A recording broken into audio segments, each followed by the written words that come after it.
लोगों की रोजी रोटी उजाड़ रहा है। पिछले कई हफ्तों से रांची नगर निगम शहर भर में पथ विक्रेताओं के खिलाफ अभियान चला रहा है। आरोप है कि बिना किसी नोटिस, बिना सर्वे और बिना वैकल्पिक जगह दिए पुलिस और बुलडोजर से दुकानें हटाई जा रही हैं। मोराबादी का 40 साल पुराना साप्ताहिक बाजार भी इसी तरह बंद कर दिया गया। यहाँ ज्यादातर ग्रामीण और महिला विक्रेता सामान बेचती थी। स्ट्रीट वेंडर्स एक्ट 2014 कहता है कि पहले सर्वे होगा, पहचान पत्र बनेगा, वेंडिंग जोन बनेगा और फिर बेदखली। लेकिन नगर निगम ने कुछ नहीं किया। ये गरीबों की आजीविका पर सीधा हमला है। आईएचए और एआईटीयूसी ने कहा है कि ये कार्रवाई झारखंड सरकार की पथ विक्रेता योजना और उच्च न्यायालय के आदेशों का भी उल्लंघन है। हजारों परिवार आज सड़क पर आ गए हैं। उक्त संगठनों ने मांग की है कि बेदखली तुरंत रोकी जाए, वेंडिंग जोन बनाए जाएं और उजड़े लोगों को पुनर्वास दिया जाए। 7 दिन में मांगे नहीं मानी गई तो बड़ा आंदोलन होगा। आप सभी का स्वागत है और आपका धन्यवाद कि आप इस प्रेस कॉन्फ्रेंस में आए। हम भारतीय पथ विक्रेता महासंघ एआईटीयूसी के साथ संबद्ध हैं और हम पूरे देश भर में पथ विक्रेताओं के, स्ट्रीट वेंडर के संघर्ष के लिए, उनके इश्यूज़, उनके राइट्स के लिए संघर्ष कर रहे हैं। इसी ये हमारा झारखंड इकाई है और पिछले कुछ महीनों से लगातार रांची म्यूनसिपल कॉरपोरेशन जो है वो पूरी तरीके से स्ट्रीट वेंडर एक्ट 2014 की धज्जियां उड़ाते हुए और उस कानून को झारखंड में लागू करने के लिए 2016 में जो नियमावली और योजना बनाई गई थी उसको पूरी तरीके से उसकी अनदेखी करते हुए ये लगातार अतिक्रमण हटाने के नाम पर कार्रवाई कर रही है। सबसे पहले तो कि जो हमारा पथ विक्रेता है, जो हमारा स्ट्रीट वेंडर्स है, वो किसी भी हाल में अतिक्रमणकारी की श्रेणी में नहीं आता है। 2014 का कानून जो भारतीय संसद में पारित किया गया उसमें पथ विक्रेता को पूरी तरीके से परिभाषित किया गया है। उसकी एक कानूनी परिभाषा है जिससे वो अतिक्रमणकारी के श्रेणी से बाहर हो गया। उसी कानून में एक स्पष्ट प्रावधान किया गया है कि अगर कोई दूसरा कानून अगर इस बीच में आड़े आता है तो इस 2014 के कानून को ओवरराइडिंग इफेक्ट है, तो जो पुलिस एक्ट है या जो म्यूनसिपल एक्ट है वो लागू नहीं किया जा सकता है एक पथ विक्रेता के ऊपर 2014 का कानून आने के बाद। जब ये संघर्ष लगातार चल रहा है, इस संघर्ष को हम कोर्ट में भी लेकर के गए और पिछले साल 2025 में 12 अगस्त 2025 को माननीय झारखंड हाईकोर्ट ने एक आदेश पारित किया जिसमें झारखंड हाईकोर्ट ने सुप्रीम कोर्ट के महाराष्ट्र एकता हॉकर यूनियन बनाम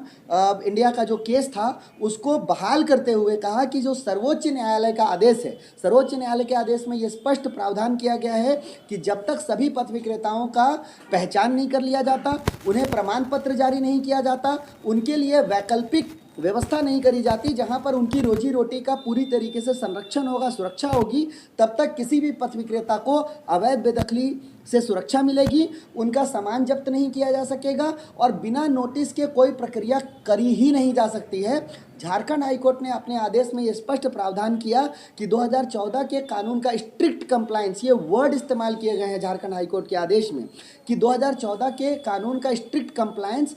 झारखंड राज्य के जितनी भी एजेंसीज हैं उसमें बाकायदा एजेंसीज का नाम लिखा गया है, चीफ सेक्रेटरी का नाम लिखा गया है, अर्बन मिनिस्ट्री का नाम लिखा गया है और जितने भी जिला हैं और नगर निगम है, नगर पंचायत है, यूएलबीज हैं, उन सब का नाम लिख करके ये आदेश पारित किया गया है कि उन्हें 2000 जो सुप्रीम कोर्ट का आदेश है उसको मानना पड़ेगा और जो स्ट्रीट वेंडर एक्ट है उसका स्ट्रिक्ट कंप्लायंस करना पड़ेगा। ऐसा नहीं करने पर ये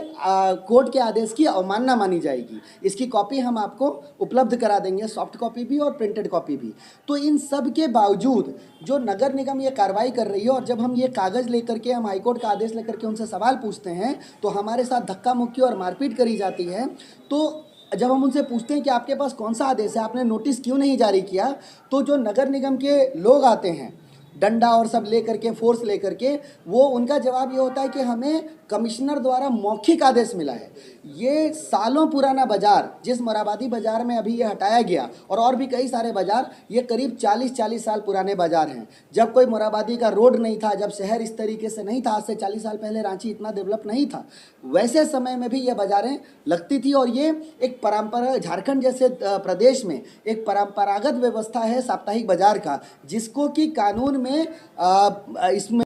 इसको नेचुरल मार्केट और हेरिटेज मार्केट के तौर पर परिभाषित किया गया है 40 साल पुराने बाजार को, जिसको बिल्कुल परेशान नहीं करा जा सकता। ऐसे में इन सभी आदेशों की और कानून की अवहेलना करते हुए नगर निगम के कर्मचारी कहते हैं कि हमें मौखिक आदेश मिला है। हजारों लोगों की रोजी रोटी उजाड़ देना, उनका आजीविका छीन लेना, आम नागरिकों को उससे होने वाली जो मुश्किल है उससे उस मुश्किल में डाल देना, ये मौखिक आदेश पे कैसे हो सकता है? और जितना नगर निगम डिप्लॉय कर रही है फोर्स, बुलडोजर, ट्रक, ढेर सारी गाड़ियां जिसमें भर भर के फोर्स आती हैं, ये सारी जो व्यवस्था है, संसाधन है राज्य की, वो उसका पैसा राज्य के हमारे हम जैसे आम जनता के टैक्स से जाता है। तो ये संसाधन का इस्तेमाल मौखिक आदेश में कर सकते हैं। तो क्या नगर निगम के कमिश्नर तानाशाह हैं? वो राजा हैं क्या रांची के, कि वो किसी भी तरह का कानून नहीं मानेंगे, झारखंड का हाईकोर्ट का आदेश नहीं मानेंगे, सुप्रीम कोर्ट का आदेश नहीं मानेंगे और मौखिक आदेश पे बाजार के बाजार हजारों लोगों की रोजी रोटी उजाड़ देंगे? तो हम इसके बिल्कुल विरोध में हैं। और अगर जैसा आपने सवाल किया कि ये कार्रवाई आज के बाद, आज हम आपके माध्यम से उनको ये सूचना दे रहे हैं। हमने उनके साथ लिखित कार्रवाई पूर्व में भी की है और अभी हम फिर से ही हम सारा अपना जो शिकायत है, हमारे जो समस्याएं हैं, जो हमारे कोर्ट के आदेश हैं, हम सब उनको उपलब्ध करा रहे हैं। अगर इसके बावजूद भी ये नहीं रुकेगा तो हमारा आंदोलन संवैधानिक दायरे में, कानूनी दायरे में हम जो लड़ाई लड़ सकते हैं, हम पुरजोर लड़ाई करेंगे, उग्र आंदोलन करेंगे, लेकिन संविधान के दायरे में रह के करेंगे। शांतिपूर्ण होगा आंदोलन, लेकिन आंदोलन बिल्कुल नहीं रुकेगा जब तक कि इनकी बर्बरता, इनकी कार्रवाई बंद नहीं करी जाती है। आज आपके माध्यम से हम ये घोषणा कर रहे हैं कि आने वाले 14 तारीख को, आज 10 तारीख है, 14 तारीख को हम नगर निगम घेराव का आंदोलन कर रहे हैं। हम रैली निकालेंगे, हम आगे लेकर के रैली लेकर के जाएंगे, हम धरना करेंगे और उसके बावजूद भी अगर हमारी सुनवाई नहीं होती है तो हम कोर्ट भी जाएंगे। और ये इस तरह के आंदोलन की जितनी भी अलग अलग तरह के जो भी संभावना हो सकती है वो हम उस तरीके से लगातार करेंगे। आने वाले समय में और आंदोलन की रूपरेखा, थोड़े महेंद्र सर भी हमें इस बारे में सहायता करेंगे। जी, रांची नगर निगम क्षेत्र में जो फुटपाथ पे अपने दुकान लगा करके अपने परिवार के जीवन पोषण भरण करने के लिए यहाँ के छोटे छोटे जो व्यवसायिक वर्ग के लोग हैं, चाहे वो कपड़ा के दुकान लगाते हों, सब्जी की दुकान लगाते हों और भी कई तरह के छोटे छोटे दुकान लगा करके लोगों को, एक तो सबसे पहले कि वो सेवा का काम इसलिए कर रहे हैं कि 80% शहर में जो मध्यम वर्गीय परिवार है उसको सस्ते दर पे सामान उपलब्ध कराने के काम फुटपाथ दुकानदार करता है। लेकिन एक बड़ा साजिश चल रहा है ऊपर से ही, जो बड़े बड़े मॉल खुल रहा है, उस मॉल में महंगा सामान, वहाँ साग सब्जी से लेके घर के सारे वस्तुएं उसमें उपलब्ध है। और जब हमारा फुटपाथ पर बिकता है सामान तो उनको परेशानी हो रहा है। इसीलिए एक बड़ी साजिश के तहत बड़े बड़े मॉल, जो रिलायंस है, विशाल है और कई बड़े बड़े जो मॉल है,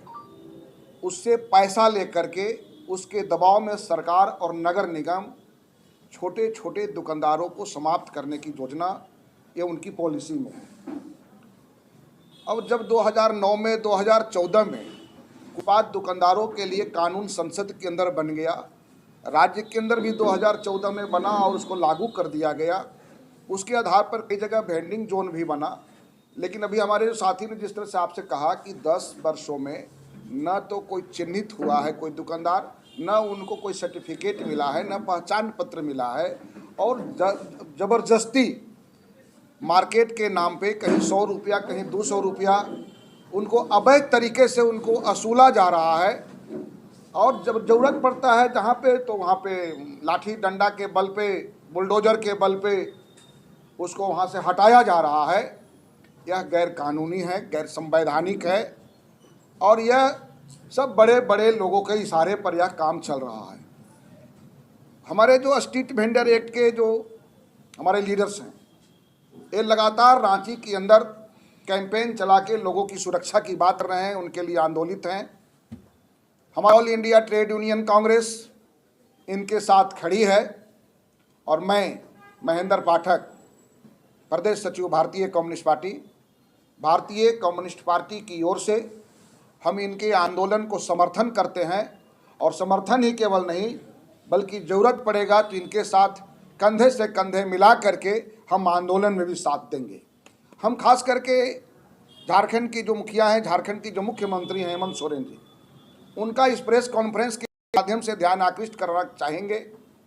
कि जो फुटपाथ पे जो जीने वाले मध्यम वर्गीय जो लोग हैं, नीचे तबके के जो लोग हैं, कोई जूता बेचता है, कोई चप्पल बेचता है, कोई कपड़ा बेचता है, कोई सब्जियां बेचते हैं लोग, ये सब हमारे झारखंड के ये हमारे लोग हैं और इन्हीं के वोट से आपकी सरकार बनी है। ये बड़े बड़े मॉल वाले, बड़े बड़े कारपोरेट वाले, बड़े बड़े दुकानदार वाले, बड़े बड़े जो लोग हैं वो आपको वोट नहीं दिया है। वोट देने वाले हमारे जो निचले तबके के लोग हैं, जो अपने रोज के लिए, रोजी रोटी के लिए लड़ाई करते हैं, रोज के लिए युद्ध करते हैं अपने रोटी चलाने के लिए, उनके वोट से सरकार बनी है। इसलिए मुख्यमंत्री को भी ध्यान आकृष्ट करना चाहेंगे कि इनके लिए आपको खड़ा होना चाहिए और जो नियमतः है, जो कानूनी प्रक्रिया के आधार पे है, इनके साथ आना चाहिए और इन्हें जहाँ पर आप उजाड़ रहे हैं, उजाड़ने से पहले बसाने की व्यवस्था आप कर दो, पहले इनको बसाने की रास्ता दे दो, आप पहले इनको रोजी रोटी की व्यवस्था दे दो। और केवल ये अपना पेट नहीं भरते हैं, एक तो शहर के अंदर 80% लोगों के सस्ता सामान उपलब्ध कराते हैं, उसके बाद वहाँ से एक सब्जी वाला के लिए अगर कहा जाए तो उसके बीज वाला है, उसका हल वाला है, उसके बैल वाला है, उसका ट्रैक्टर वाला है, उस पर खेती से जीने वाले लोग हैं, ये उतना मेहनत करते हैं, मेहनत करके तब बाजार में लाते हैं। उसके बाद जितने भी कल कारखाने हैं जहाँ से सामान आकर के उनका बिकता है, यानी इसके चैनल से करोड़ों करोड़ लोग देश के अंदर लोग जुड़ा हुआ है। एक करोड़ों लोगों की रोजी रोटी छीनने की एक साजिश केंद्र सरकार के एक पॉलिसी है कि हम कैसे देश के अंदर, राज्य के अंदर छोटे छोटे दुकानदारों को हम समाप्त कर दें और बड़े बड़े कारपोरेट लोगों को बैठा करके बड़े बड़े मॉल के माध्यम से हम जो है सामान अपने पहले तो सस्ता बेचें। जब ग्राहक हमारा आ जाएगा, आपने देखा ना कि रिलायंस 5 रुपये किलो प्याज बेच रहा था, आज बेच रहा है क्या? अब भेजने के लिए भी 30 रुपया उसको डिलीवरी चार्ज खोज रहा है। अभी फ्लिपकार्ट के माध्यम से वॉलमार्ट हिंदुस्तान के अंदर घुस गया। वॉलमार्ट के पास जो कैपेसिटी है, जो मनी कैपेसिटी है उसका, वो हिंदुस्तान को 10 बार खरीद सकता है, उतना उसके पास मनी कैपेसिटी है। 10 बार हिंदुस्तान को खरीद सकता है। ये हमारे भ्रष्ट नेता और भ्रष्ट सरकार को खरीदना कौन सा बड़ी बात है? आपने देखा है कि संसद के अंदर भी नोट फॉर वोट कई चढ़ के हो चुका है। इसलिए केंद्र सरकार एक बहुत बड़ी साजिश के तहत देश के अंदर करोड़ों जो फुटपाथ पे जीने वाले लोग हैं उनकी रोजी रोटी छीनना चाहते हैं। देश के अंदर जो बड़े कारपोरेट घराने के जो लोग आए हैं खुदरा व्यापार में, 9 लाख करोड़ रुपया का निवेश खुदरा व्यापार में जो सरकार करने जा रहे हैं बड़े बड़े कारपोरेट माध्यम से, यानी छोटे छोटे दुकानदार सब समाप्त हो जाएंगे और देश में फिर वही अडानी और अंबानी, टाटा, बिरला का जो है से खुदरा दुकानदार चाय भी बैठ करके वही बेचेगा, सब्जी भी वही बेचेगा, कपड़ा भी वही बेचेगा, बड़े बड़े कल कारखाना